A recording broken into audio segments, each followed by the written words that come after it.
तो दोस्तों, जैसा कि आपने लास्ट पार्ट में देखा था कि Yuhao Sun Moon Royal Academy आ गया होता है, जहां उसके नए टीचर मास्टर जुआन जीवेन होते हैं। और इस वीडियो में आप देखने वाले हो हुआ युहाओ की फाइट सन मून एकेडमी के कुछ बिगड़ैल एलीट स्टूडेंट से, जो कि युहाओ को बुली करने की कोशिश कर रहे होते हैं। और हाँ, अगर आपने लास्ट पार्ट नहीं देखा है तो लिंक आपको डिस्क्रिप्शन और कमेंट बॉक्स में मिल जाएगी।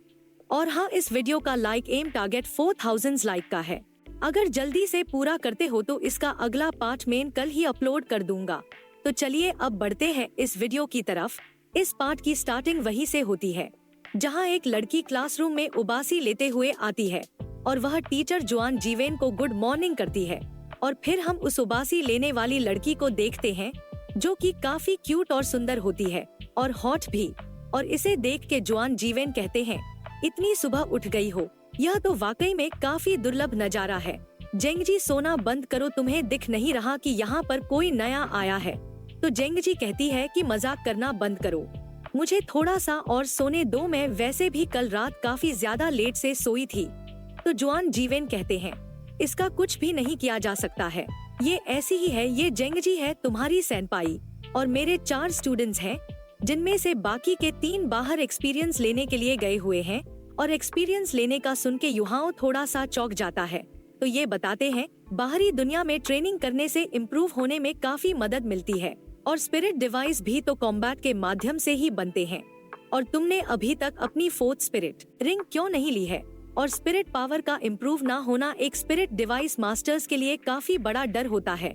तो युहाओ कहता है, ऐसा नहीं है कि मैं उसे नहीं चाहता हूँ, बल्कि mental ability well spirit beasts का मिलना काफी ज्यादा रेयर होता है। तो जुआन जीवेन कहता है, ओ ऐसा है क्या? लेकिन सन मून एम्पायर के अंदर जो स्पिरिट बीस्ट्स पाए जाते हैं वह तुम्हारे वालों से काफी अलग होते हैं, और जब बाद में मुझे अपॉर्चुनिटी मिलेगी तो मैं जरूर तुम्हारे लिए एक सूटेबल स्पिरिट रिंग को देखूंगा। और इस चीज के लिए युहाओ इन्हें थैंक यू कहता है। और फिर जुआन जीवेन जेंगजी के पास जाके कहते हैं, खाना का समय हो गया है। और इस चीज को सुनते ही जेंगजी तुरंत ही हड़बड़ाते हुए उठती है और चिल्लाते हुए कहती है, क्या खाने का समय हो गया है? मुझे जल्दी जाना होगा वरना सारे शिम्स खत्म हो जाएंगे। और फिर ये तुरंत ही शिम्स के लिए भागते हुए चली जाती है। और इस तरफ टीचर जुआन जीवेन खुश होते हुए हंसते हुए कहते हैं, ये तो एक नंबर की भुक्कड़ है। और जब जेंगजी लौट के आती है तब ये चिल्लाते हुए कहती है, टीचर आपने मुझसे झूठ बोला, और आपने जो मुझसे झूठ बोला है इस वजह से मुझे आपके ऊपर काफी ज्यादा गुस्सा आ रहा है। जिसके बाद ये एक के बाद एक करके काफी सारे अपने संतरों से टीचर के ऊपर अटैक कर देती है। और इसका संतरों का अटैक जुआन जीवेन के लगने लगता है। तो ये कहते हैं कि युहाओ मेरी मदद करो, और इसके लिए युहाओ भी मान जाता है।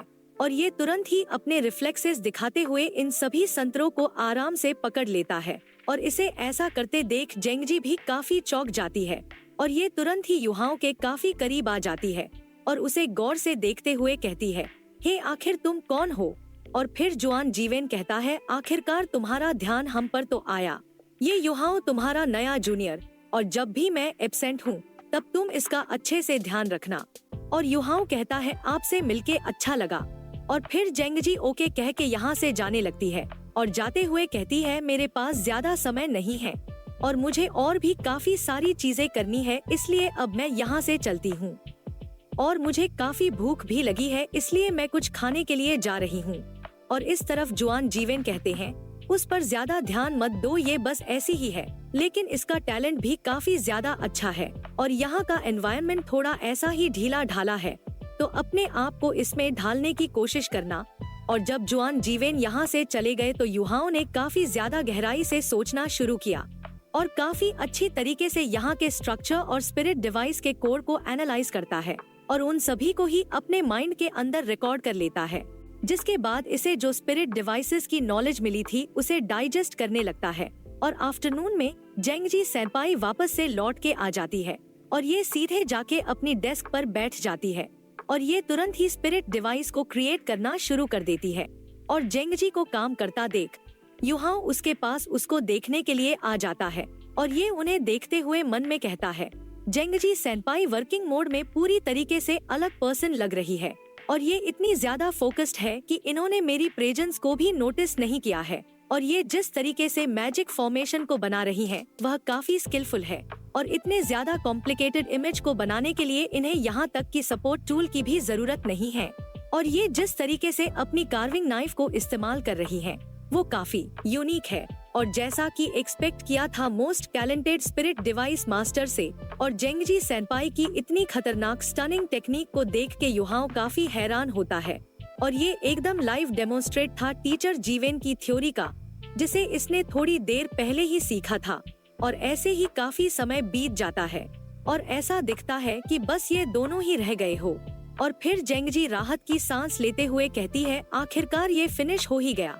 और तभी अचानक से युहाओ पीछे से कहता है, जेंगजी आखिर आपने किसी भी तरीके के सपोर्ट टूल को इस्तेमाल क्यों नहीं किया। और अचानक से युहाओ के बोलने की वजह से जेंगजी काफी ज्यादा डर सी जाती है, जैसे कि इसका दिल बाहर निकल के आ ही गया हो। और ये डर के मारे अचानक से युहाओ के ऊपर काफी सारे संतरों से अटैक कर देती है। और इतने सारे संतरों को देख के युहाओ भी काफी हैरान होता है।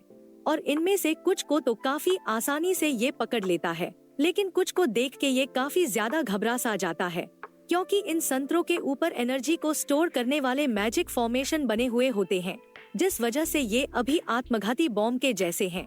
और अब जब युहाओ समझ गया था कि ये संतरे आत्मघाती बम जैसे हैं, तो ये तुरंत ही अपने आइस एम्परर की पावर को यूज करके इन सभी को ही जमा देता है। और ये अटैक ही नहीं बल्कि जेंगजी भी बर्फ में जम जाती है। और फिर युहाओ एक संतरे को पकड़ के देखते हुए मन में कहता है, इस पर तो लेवल 4 के मैजिक फॉर्मेशन बन रखे हैं और ये वाकई में काफी डेंजरस था। और मैं ये जानना भी नहीं चाहता हूँ कि ये फट जाते तो क्या होता। और फिर युहाओ जाके जेंगजी को बर्फ से फ्री कर देता है।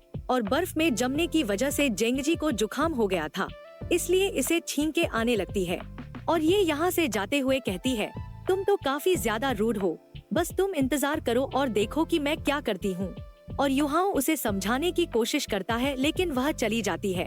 और युहाओ को बिल्कुल भी समझ में नहीं आता है कि इसने क्या गलत कर दिया, क्योंकि अगर ये इतनी इंटेंसली रिएक्ट नहीं करती तो इसे ऐसा नहीं करना पड़ता।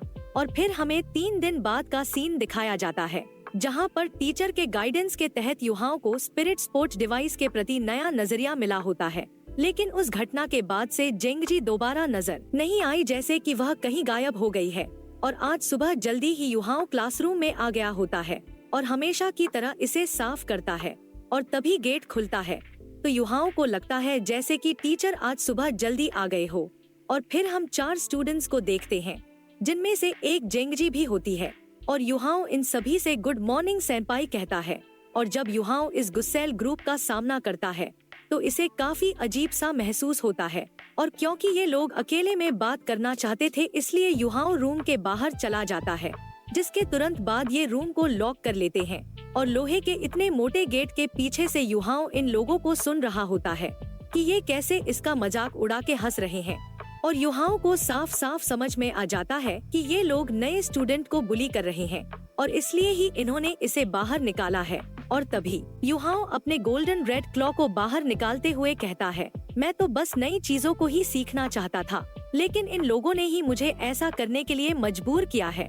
और फिर युहाओ एक काफी खतरनाक अटैक से इस मेटल डोर के ऊपर अटैक करके इसे पूरी तरीके से डिस्ट्रॉय कर देता है, जिस वजह से इन तीनों का ही युहाओ के ऊपर ध्यान जाता है। लेकिन युहाओ इन सभी को ही इग्नोर मारते हुए सीधे अपने डेस्क की तरफ चुपचाप जा रहा होता है। लेकिन तभी ये लड़की इसके ऊपर भड़कते हुए कहती है, जहाँ हो वहीं रुक जाओ, और तुम्हारी हिम्मत कैसे हुई लेबोरेटरी को डैमेज करने की, और क्या तुम्हें याद नहीं है कि हमने तुमसे क्या कहा था, अगर तुम इस रूम के अंदर एंटर करते हो तो हम लोग तुम्हें काफी बुरी तरीके से पीटेंगे।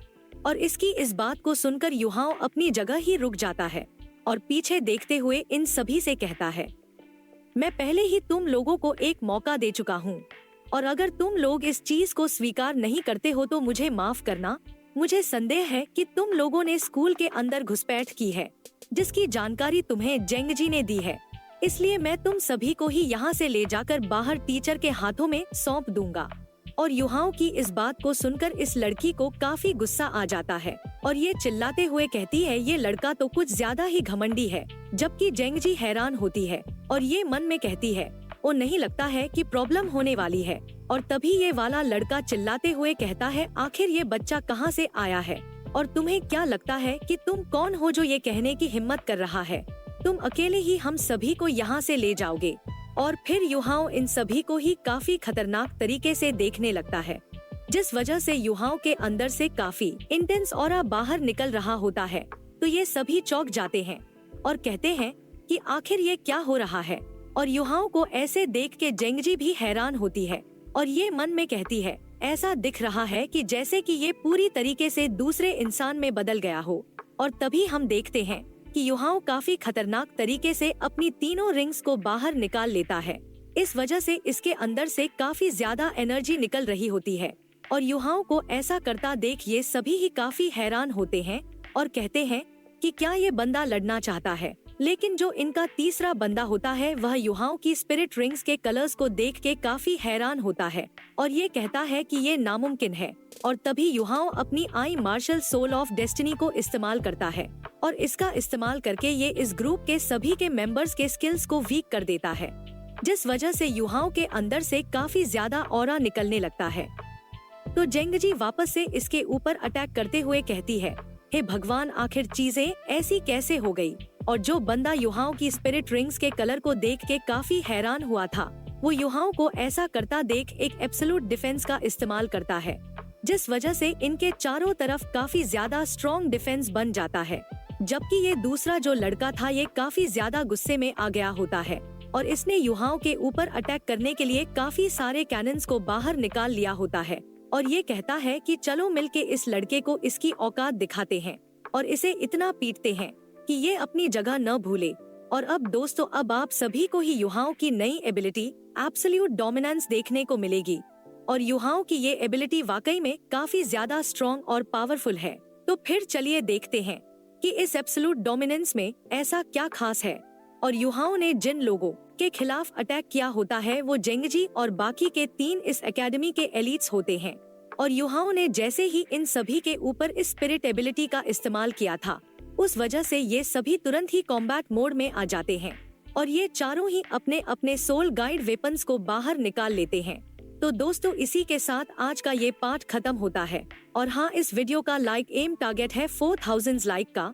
और हाँ, अगर आपने अभी तक इस चैनल को सब्सक्राइब नहीं किया है तो प्लीज कर लो और कमेंट में नेक्स्ट पार्ट लिखकर जरूर से बताना। तब तक के लिए बाय बाय, टेक केयर।